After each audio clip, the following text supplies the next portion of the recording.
नमस्ते दोस्तों।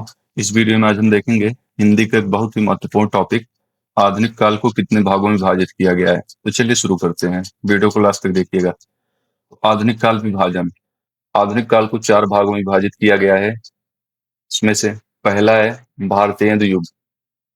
इसका समय था 1868 से 1900 ईस्वी तक। इस युग की प्रमुख विशेषताएं हैं हिंदी आधुनिक हिंदी साहित्य की शुरुआत इसी युग को माना जाता है।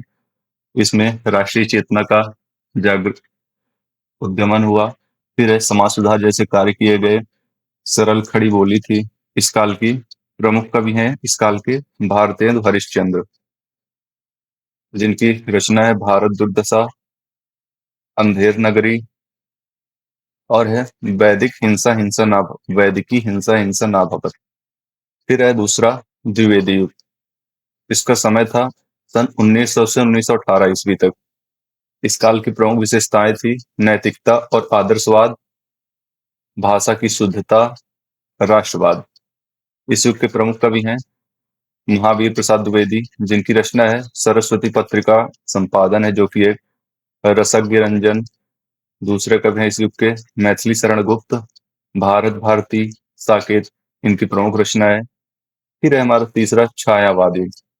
इसका समय था 1918 से 1936, यानी कि 19 साल। इसकी विशेषता है आत्मा की अभिव्यक्ति, प्रकृति प्रेम, रहस्यवाद और कल्पना। इस युग के प्रमुख कवि हैं जयशंकर प्रसाद, जिनकी प्रमुख रचना है कामायनी और आंसू। सुमित्रा नंदन पंत हैं, जिनकी प्रमुख रचना है पल्लव गुंजन। और है निराला, जिनकी प्रमुख रचना है अनामिका, राम की शक्ति पूजा। फिर इस युग की कवित्री महादेवी वर्मा, जिन्होंने यामा और निहार नामक रचना की है। फिर है उत्तर छायावाद। इस युग को प्रगतिवाद, प्रयोगवाद, नई कविता भी कहा जाता है।